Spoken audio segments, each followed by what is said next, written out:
दोस्तों स्वागत है आपका मेरे इस वीडियो में। आज हम एक नया एपिसोड लेके आए हैं वीकली मार्केट न्यूज़ का। आज हम देखेंगे कि लास्ट वीक में मार्केट ने कैसे परफॉर्म किया, उसके रिलेटेड कुछ न्यूज़ देखेंगे, कुछ आईपीओ न्यूज़ देखेंगे एंड कुछ सजेशंस देखेंगे बाय सेल और होल्ड की। तो सबसे पहले देखते हैं कि निफ्टी ने कैसे परफॉर्म किया। लास्ट डे आप देख सकते हो ऑलमोस्ट जाके क्लोजिंग पे ही रुक गया निफ्टी, यानी डाउन था। और पाँचों दिन में जो लास्ट 5 डेज थे, आप देख सकते हो यहाँ पे 2.5% निफ्टी डाउन है 5 दिन के अंदर। अब कितना वॉलेटाइल हो चुका है मार्केट कुछ दिनों में, या बोल सकता हूँ कुछ एक एक दो हफ्ते में बहुत ज़्यादा वॉलेटाइल चल रहा है मार्केट। तो क्यों चल रहा है हम उसके रीज़न में भी देख लेते हैं।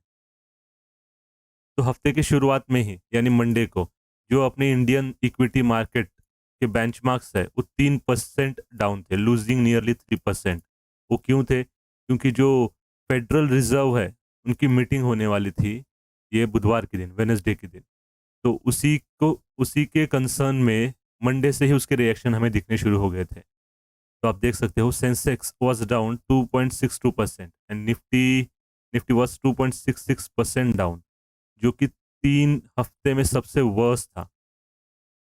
और ये जो डाउन था इतना, उसके रीजंस देख सकते हो आप। फेड की मीटिंग, राइजिंग जियोपॉलिटिकल अनसर्टेनिटी, यानी वो रशिया और यूक्रेन के बीच में जो भी लड़ाई चल रही है उसकी वजह से। Continue selling by FIIs adding fuel to the selling pressure. तो ये कुछ रीजन थे जिसकी वजह से मंडे को ही मार्केट डाउन ओपन हुआ था, जो कि 3% के आसपास डाउन था। तो लास्ट गुरुवार यानी 27 जनवरी को भी सेलिंग प्रेशर बहुत ज़्यादा था और उसके रीज़न भी सेम ही थे, ऑलमोस्ट सिमिलर कॉजेस, जिसकी वजह से इतना सारा सेलिंग आ रहा था। उस वक्त फेड की मीटिंग हो चुकी थी। तो उस दिन 27 जनवरी को Nifty was down 1.6% and Sensex was 1.4%। तो हम जानते हैं कि फेड के मीटिंग में क्या हुआ। अब देख सकते हो यहाँ पे central bank kept the benchmark interest rate unchanged, यानी उन्होंने जो अभी जो इंटरेस्ट रेट हाइक करने वाले थे फेड की मीटिंग में वो उन्होंने नहीं किया, अभी फिलहाल तो नहीं किया हुआ है।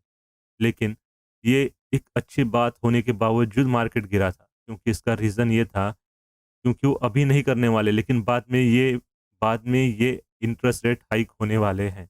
आप यहाँ पे भी देख सकते हो this highly volatile week the domestic market followed global reaction of a Fed policy meeting, Russia Ukraine tension and rising oil prices amid pre budget jitters. ऐसा विनोद नायर जो head of the research at Geojit finance service है, उनका भी यही मानना है। आप देख सकते हो यहाँ पे। तो फेड ने जो पॉलिसी अनाउंसमेंट किया है उसके अंदर रिफ्रेम्ड कर दिया है बॉन्ड परचेस प्रोग्राम को और हिंट कर दिया है पॉसिबल रेट हाइक्स ड्यूरिंग मार्च सेशन, यानी इस महीने में हुआ तो मार्च में हो सकता है। तो और कुछ रीज़न हम देख लेते हैं। तो जो ऑयल है, ऑयल एट $90, तो जो क्रूड ऑयल है उसके प्राइसेस बढ़ते जा रहे हैं $90 पर बैरल। ये सब क्यों हो रहा है? क्योंकि ये जो जियो पॉलिटिकल टेंशन चल रहा है ईस्टर्न यूरोप के अंदर, उन्हीं की वजह से ये हो रहा है। और जो ब्रंट जो हमारे यहाँ चलता है उसका फ्यूचर आप देख सकते हो, उसने हिट किया है 7 ईयर्स में सबसे हाई उसने हिट किया है। तो सेकंड पॉइंट आप देख सकते हो जियो पॉलिटिकल टेंशन है यूक्रेन और रशिया के बीच में। और रशिया ने देख सकते हो आप ट्रूप्स, जो 1 लाख ट्रूप्स है वो यूक्रेन के बॉर्डर पे तैनात कर दिए हैं, which is which has lead to the concern of a possible invasion. तो ये जो लड़ाई चल रही है ये भी एक रीज़न है मार्केट के इतने वॉलेटाइल होने की। तीसरा जो है वो है प्री बजट जिटर्स। 1 फरवरी को यूनियन मिनिस्टर यानी गवर्नमेंट यूनियन बजट 22 और 23 अनाउंस करने वाले हैं। तो उसमें जो रूमर्स चल रहे हैं कि रिवीजन होने वाला है लॉन्ग टर्म कैपिटल गेन्स के अंदर, यानी करंट चार्जेस जो लगते हैं लॉन्ग टर्म कैपिटल गेन पे 10%, उसमें कुछ चेंजेस होने वाले हैं। तो जो फोर्थ पॉइंट है वो है लैक ऑफ अर्निंग सरप्राइज। तो जो Q3 के रिजल्ट चल रहे हैं आप देख सकते हैं यहाँ पे, वो फेल हो रहे हैं इन्वेस्टर्स के एक्सपेक्टेशन को मीट करने के लिए, क्योंकि उनके हायर इनपुट कॉस्ट होने की वजह से उनकी जो प्रॉफिटेबिलिटी है वो कम आ रही है। तो जो हमने जो 4-5 रीज़न अभी बताए उसकी वजह से लास्ट वीक के अंदर मार्केट बहुत ज़्यादा वॉलेटाइल रहा। लास्ट वीक के कुछ न्यूज़ के बारे में हम जान लेते हैं। तो आप देख सकते हो यहाँ पे Reliance double down on media, यानी कि रिलायंस अभी गियर अप कर रहा है, यानी तैयार हो रहा है Reliance Amazon prime, Netflix, Disney plus Hotstar ऐसे बड़े बड़े जो ऑनलाइन वीडियो प्लेटफॉर्म्स है उनको टक्कर देने के लिए। रिलायंस तैयार हो रहा है यहाँ पे, यानी रिलायंस भी अपनी कुछ ऐसी सर्विस लाने वाला है जल्दी। तो रिलायंस की एक और न्यूज़ है, रिलायंस डिस्कस कर रहा है ग्लोबल इन्वेस्टर्स के साथ $3 बिलियन रेज करने के लिए। वो क्यों रेज करना चाहता है? रिन्यूएबल एनर्जी जो उनका बिजनेस अभी जो उन्होंने शुरू किया है उसमें इन्वेस्ट करने के लिए। तो सेकंड न्यूज़ आप देख सकते हो, Air India officially return to Tata Sons 69 years के बाद। और ये जो डील हुई है वो उसमें आप देख सकते हो 2,700 करोड़ देने पड़ रहे हैं कैश में, और जो एयर इंडिया के ऊपर जो लोन चल रहा है 15,300 करोड़ का, वो भी टाटा सन्स को चुकाना पड़ेगा। लेकिन ये अच्छी बात है कि उनकी जो कंपनी थी, जो उन्होंने 1932 को फाउंड किया था, या 1932 को जो कंपनी उन्होंने बनाई थी, वो उनको अभी वापस मिल चुकी है। और एक और न्यूज़ हमें अगले हफ्ते तक शायद सुनने मिल जाए कि मर्जर हो सकता है एयर इंडिया एक्सप्रेस और एयर एशिया इंडिया का। तो थर्ड न्यूज़ आप देख सकते हो, जो फ़ोन पे है उसने सेबी के पास म्यूचुअल फंड लाइसेंस के लिए अप्लाई कर दिया है, जो कि फ्लिपकार्ट बैक है। यानी अगर SEBI mutual fund licence PhonePe को दे देती है तो आप फ़ोन पे से भी म्यूचुअल फंड के अंदर इन्वेस्ट कर पाएंगे। तो लास्ट वीक हमें एक और बड़ी और बहुत अच्छी न्यूज़ सुनने मिली। आप देख सकते हो, TCS Infosys in top 3 most valuable IT service brands globally. तो यहाँ पे आप देख सकते हो 2 out of 3 top most valuable IT service brands across the global in are Indians. यानी Tata consultancy service TCS and जो इन्फोसिस, उसने आईबीएम जो कंपनी है, इतनी बड़ी कंपनी है, उसको भी पीछे छोड़ दिया है। अभी सेकंड और थर्ड स्पॉट पे ये दो कंपनी आ चुकी है, यानी टीसीएस सेकंड है और इन्फोसिस थर्ड पे आती है। तो जो एक्सटेंचर है वो अभी भी टॉप पे बैठी है, जो world most valuable IT company है।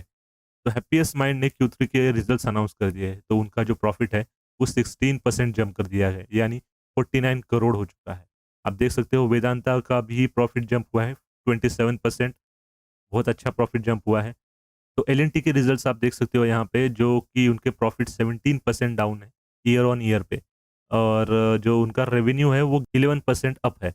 Map my India Q3 results, profit decline by 14%, 14% से उनके प्रॉफिट डिक्लाइन हो चुके हैं। मारुति सुजुकी आप देख सकते हो, मारुति सुजुकी ने भी अपने Q3 के रिजल्ट्स अनाउंस किए हैं और उनका प्रॉफिट 48% ईयर ऑन ईयर पे डाउन है। बहुत ज़्यादा का लॉस मुझे दिख रहा है यहाँ पे मारुति सुजुकी के रिजल्ट्स के अंदर। और आईएक्स इंडिया देख सकते हो, net profit rises 39% to 80 crore, बहुत अच्छा जंप है इनके प्रॉफिट के अंदर। अब ट्राइडेंट भी देख सकते हो, ट्राइडेंट ने भी 88% का जंप लिया है प्रॉफिट के अंदर, बहुत ही बढ़िया। ये तो बहुत अच्छी कंपनी लगती है दिखने में, पेनी स्टॉक जैसा है बट पेनी स्टॉक नहीं है। एसआरएफ इंडिया के प्रॉफिट भी 56% अप है, nice nice. HDFC life Q3 results, profit raises 3% on year. Okay, अभी कुछ ज़्यादा ही इनको क्लेम आ रहे होंगे क्योंकि एक इंश्योरेंस कंपनी है, तो इनके प्रॉफिट अभी फिलहाल तो कम मिलेंगे और शायद फ्यूचर में आगे बढ़े। एसबीआई कार्ड के प्रॉफिट देख सकते हो आप, तो 84% का जंप है उनके Q3 के अंदर, बहुत अच्छा जंप है इनके Q3 के अंदर। अब तो आईपीओ मार्केट के बारे में थोड़ा जान लेते हैं। एलआईसी का आईपीओ अर्ली मार्च तक आ सकता है, ऐसा लग रहा है, देखते हैं, जो कि इंडियाज बिगेस्ट आईपीओ होगा टिल द डेट। जो गवर्नमेंट ओन एलआईसी है उसका आईपीओ आएगा, देखते हैं आता है कि नहीं।